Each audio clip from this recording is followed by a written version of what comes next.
Good afternoon, everybody. Today we are starting our Differentiating Your Classroom in Brightspace webinar.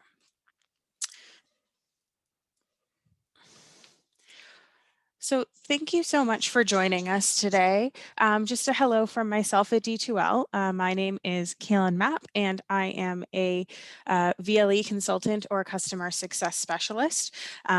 So basically, I work with school boards to help them use Brightspace as best they can. And before this, I was actually an elementary school teacher myself. I taught in the primary division for 3 years. So if you wanted to follow me, my Twitter is at Kaylin Mapp, and I do update there for things like this webinar. So just to go over the agenda for today, we are going to go over some housekeeping items, some helpful prior knowledge, how to differentiate in Brightspace, 3 tools to know, and then we're going to go over a demo of each of those tools, and I'll go over the upcoming webinar list for you because we do have a lot of great webinars being offered tomorrow and next week. So before we get started or into the kind of bulk of our presentation, I did just want to point out that we have the slide deck available for you as a bit.ly if you wanted to follow along as we kind of go, bit.ly/ Jan25 _ differentiating if you would like to follow along. So just to note today, the Q&A pod is disabled and the chat will not be monitored. It's just myself here today, so I won't be able to be looking at the chat.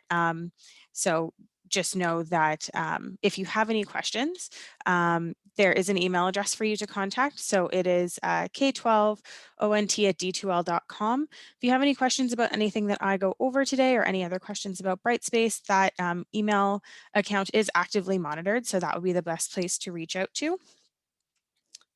And the recording from today's webinar, as well as this slide deck, will be available on the educator's webinar website for your reference. And that would have been the website where you registered today to come to this webinar. And as I mentioned, if you want to get kind of ahead of the curve, I guess, and download it now, it is available on that bit.ly link. So some prior knowledge that's helpful to know before we get into the bulk of this webinar. So this is a little bit more of, I guess, an intermediate webinar because we're looking at kind of tools within tools. So some how-tos are how to create a student group. And Heather Ryan just did a webinar on that right before me. So if you were able to attend that, she went over that, or it's available later. How to create an assignment, how to create a quiz, or how to add content to your classroom. So today we're really going to focus on how to modify quizzes, assignments, content, and how to use groups as well. So if you don't know how to do things, or if you don't know how to do those things, then you can see these are hyperlinked. So I did put some kind of 1-2 minute videos there for how to do these D2L basics. So if you don't know right now, that's okay. Feel free to stay, listen, learn, and you can always go back and learn how to kind of set up an assignment, quiz, content groups later on. So how can you actually differentiate in Brightspace? There are lots of different ways. This list isn't exhaustive, but I just wanted to point out a few. So you can provide instructions and feedback to students in a variety of formats. So you don't just need to have typed instructions, you can have video instructions or audio instructions.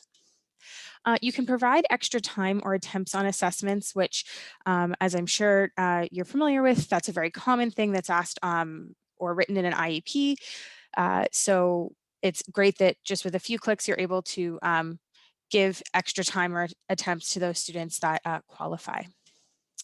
You can also create custom learning paths for students of all abilities. So if you have a learner that maybe needs a bit of extra practice because they they didn't do as well as you were hoping, or they were hoping on an assignment, it's very easy to do that. Or if you have a learner that maybe is kind of whipping through everything and it's just doesn't seem challenging enough, you can add on some supplemental, more challenging work for them. So you can create those custom learning paths for students of all abilities.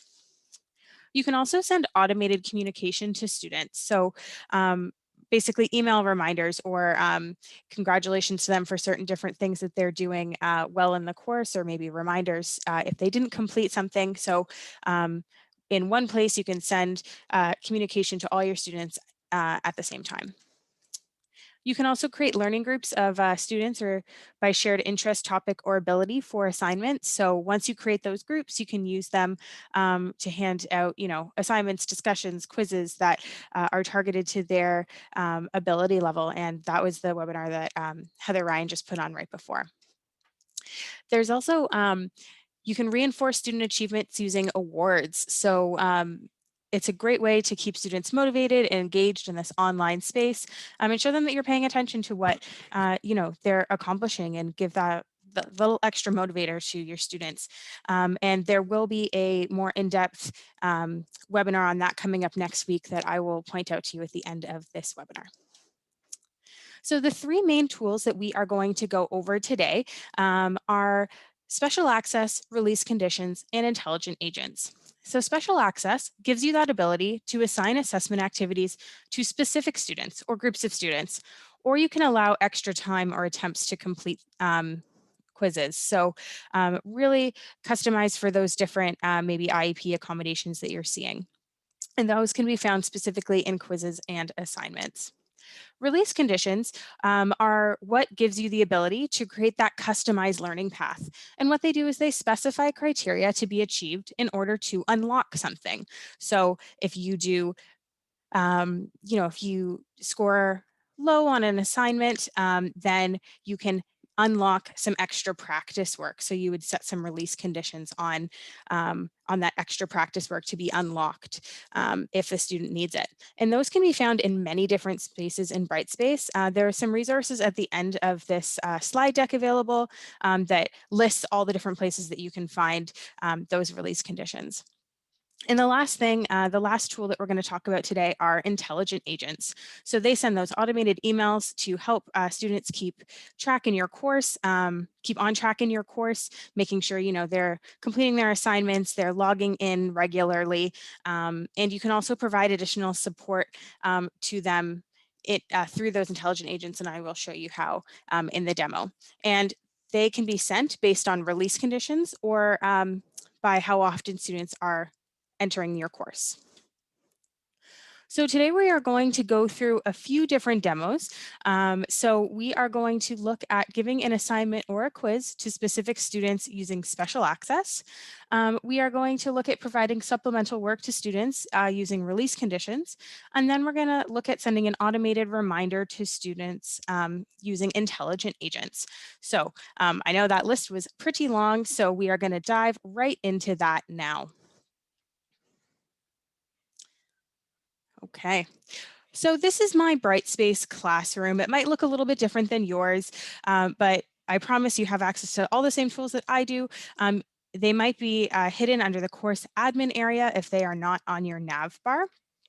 But the first thing that I want to go into are assignments, because we are going to be giving a set of students special access to an assignment.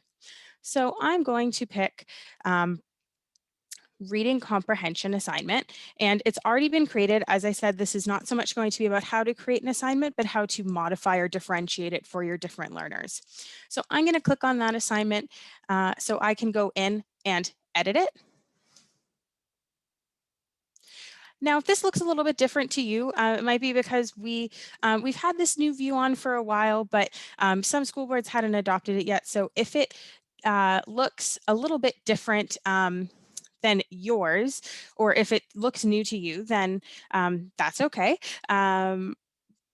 There's some documentation at the end kind of about how this assignment view works. But I did just want to point out one thing before I get into special access, which is that you can see that there's an option for written instructions, but you can also record audio and video to add those extra features that other students might find helpful. Maybe students that I taught grade 3, and some of my students were not able to read instructions like this quite yet. So you can record a video of you telling them how to complete the assignment. So if I want to give special access to my students, it's under this availability dates and conditions area. So I'm going to go to that, and you can see from the dropdown, there's manage special access. So if I click into that, I can see that I've already put my special access on, but I'm just going to take those off, just as easy as that, and I will start from scratch. So there's two different types of special access you can give. You can allow users with special access to submit outside the normal availability dates. So essentially giving your students an extension. Or you can allow only users with special access to see this folder. So maybe you're giving a makeup assignment to a certain set of students, or if you are teaching grade 3 and some of your students have modifications for grade 2, you're giving them an assignment that's going to be at their level. So I'm going to make it available outside of the normal availability dates. Give that extension. So I'm going to go to add users to special access. And now you can see that there is a due date option. There's availability option. So I'm going to change the due date. So instead of making it due on the 2nd, I'm going to make it due at the end of the week for those students, and I will make it due at the beginning of the day. Okay, so now they have a little bit of an extension on their work. So there's a couple different options for how you can give special access. You can give special access by users.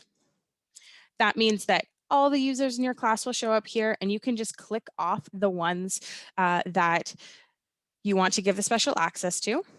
Or as a bit of a time saver, if you've created groups already, maybe you have a group of students that will always get extra time allotted for assignments. So you could go to groups, and you don't have to name them extra time on the assignment. You can name them something else. So maybe students aren't necessarily aware of the fact that they are getting that extra time. Up to you. But let's say I'm going to go to the animal group, and I'm going to select group 2. And now I'm going to just click the checkbox at the top, and that will select all of the users in group 2. I'm going to save it. And now those users have been added to special access. Going to save and close. There's a little check-in here to users with special access. And if I save and close, and I go back down, I can again see that little check special access has been granted. So a couple places that you can kind of double check that this is going the way that you, or that this step has been completed. So that's how you would do that for an assignment. I'm going to quickly go over to quizzes because there's a few extra options within quizzes and special access that I want to point out. So if I go to the astronomy exit ticket quiz, it's actually in this restrictions area. So I'm going to click on that restrictions area, and I'm going to scroll down to the bottom. And this is where my special access is. So allow selected users special access to this quiz, or allow only users with special access to see this quiz. So again, in this, I'm going to go into the first one. And I'm going to, again, you can change the due date. You can change the timing for quizzes, and you can change the amount of attempts allowed. So for certain students, I am going to give them time and a half. So I'm going to change it to recommended time limit. The recommended time limit that I've given to my whole class is 120 minutes. I'm going to change it to 180 for those students. Enforced time limit means that at the end of the time limit, it's actually going to shut down the quiz for you. If you wanted to do that, you are welcome to. I'm just going to go with recommended because it's not going to be a final exam. So again, you can filter by user or by group, just as you did in assignments. I'm just going to select this one student, add special access. And I can see down here that Ashley has 180 minutes. You can also give extra attempts. You can do both of those at the same time. It doesn't need to just be one type of special access. So I'm going to save and close that. Now I'm going to talk about how to do release conditions. So as I mentioned, they are everywhere on um, they're everywhere on the site. So let's say that you have assigned this quiz to your students, and your student, you have you want them to achieve an 70% on this quiz. And if they don't, you think, I wish that I could give them some extra practice in that and give them a chance to do it again. You can 100% do that. So you are going to go to your content area, and let's go to science. Now, I have created some content, planets extra practice. So I want to assign this extra practice just to the students that are achieving below that 70% on the quiz. So because this extra practice is what I want to unlock or release, I'm going to set the conditions on the thing that I want to release, which is the content. So once you click into the content that you've created, you're going to go to this little ellipses, and you have some great options in here for different editing, but we're going to go to view release conditions. Now, you can create a new set, or if you've already created release conditions in the past, you browse through old ones. So once you've done this a few times, you can browse through old ones so you're not constantly creating new ones. It's a bit of a time saver. But because I haven't created any yet, we're going to go into create, and I'm going to select the condition type. Now there's lots of condition types here because there's lots of places that I said that you can release things for students based on kind of your intended path for students to go. Now, as I mentioned, I want this content to be released if a student achieved under a certain grade on a quiz. So I'm going to go to quizzes, and I'm going to go to score on a quiz. I'm going to select the specific quiz. So on the planets quiz, and if they got less than 70%, I'm going to create that release condition. And now when I save it, you can see that there is a only visible if conditions are met. And now if a student achieves less than 70%, they will see this new content appear and they can view it. And actually I put in the content that they can retake the quiz again. It directs them back to the quiz so that they are able to retake it. So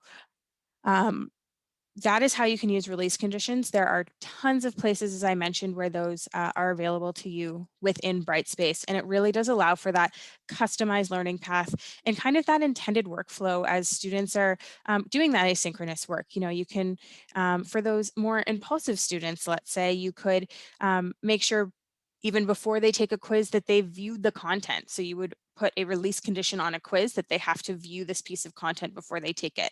So it really allows them to work in that specified order. The last thing that I wanted to show you are intelligent agents, and those are those automated reminders. So I'm going to go into the course admin area, and it is under communication. So like I said, in the course admin area, that's where you can find all your tools that are maybe not sitting on your nav bar. So intelligent agents, we are going to create a new intelligent agent. And there are three pieces of information that we have to put in, or three kind of steps that we have to do to complete an intelligent agent, which again is that automated email reminder. So we want to give our agent a name, and we are going to name that homework completion. This is automatically checked off as the default. Agent is enabled, so that means that it's going to run for you. And we are going to go into step number 1, which is setting the criteria. When is this email going to be sent out to students? So you can choose to send it to all in the class list, or you can select certain roles. So maybe if you have a co-teacher, you just want to select that this is going to go to students. Then you can decide what criteria you want to send it out based on. Login activity is going to be logging into all of Brightspace. So I would say for a typical teacher, that's not going to be that effective. I would go to course activity. So this is if they haven't logged into the course, it would send a reminder after a certain amount of days to go and log in, or you can do it based on release conditions. So again, another space where release conditions are being used. So I'm going to create a new release condition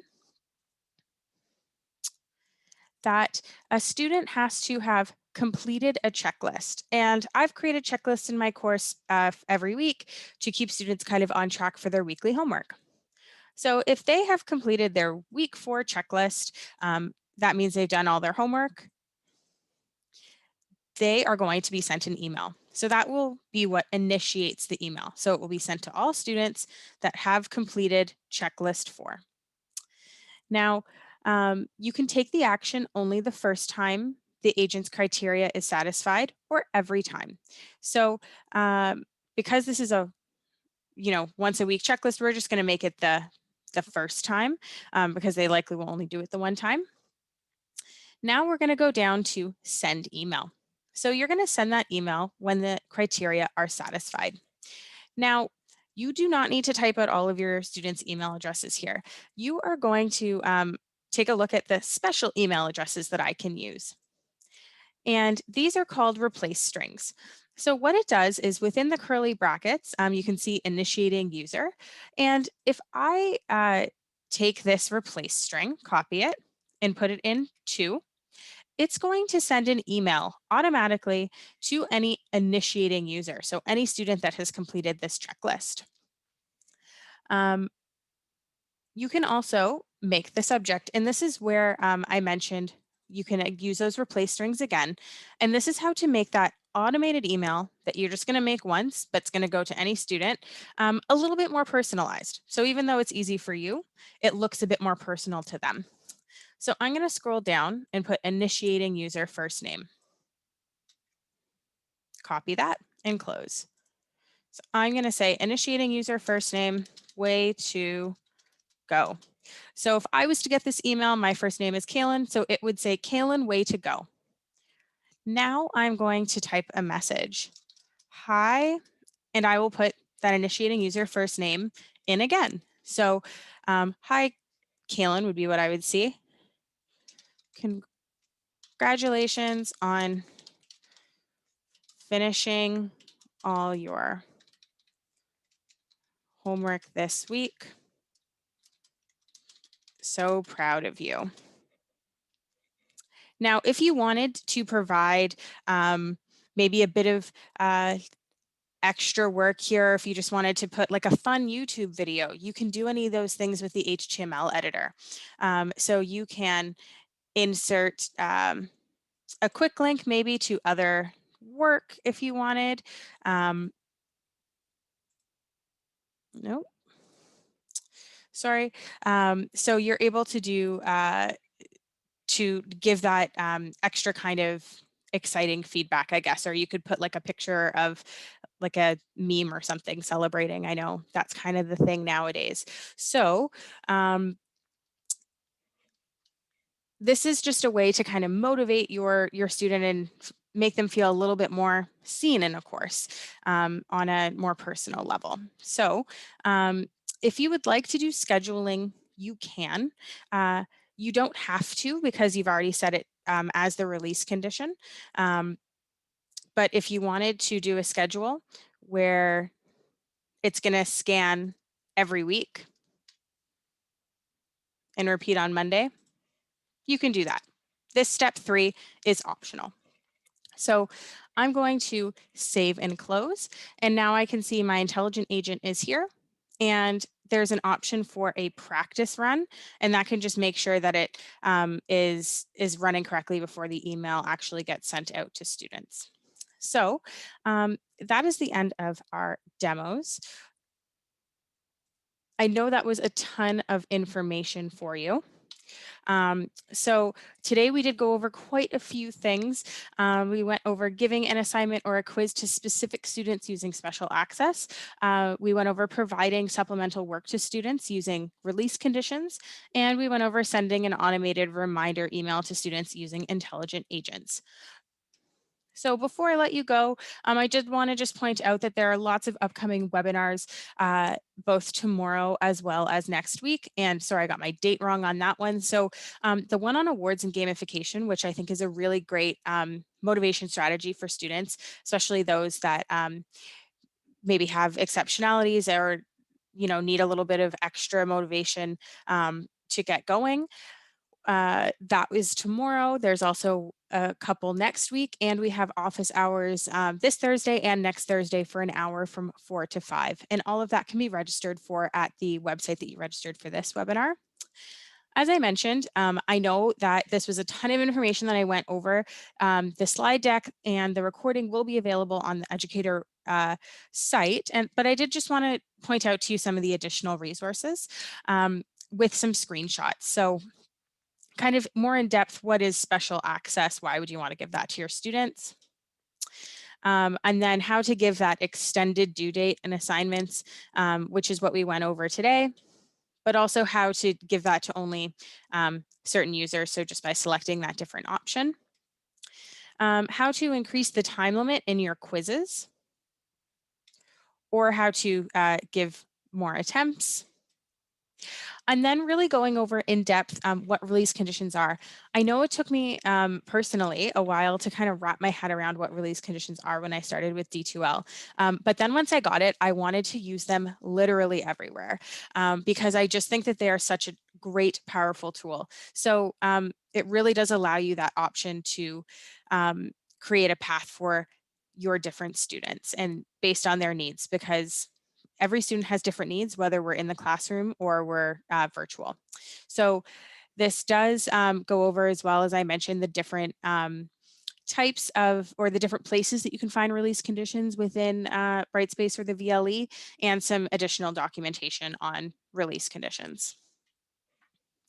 This is kind of what we went over today. Again, just some screenshots of creating release conditions for content, but also how to do that for assignments, for quizzes, for discussions, and then some more information on intelligent agents and how to create those, as well as some different use cases for them. So it doesn't just need to be, it can be a reminder to log into the site, but it also can be, as I pointed out, a positive reinforcer. Congratulations for getting everything done.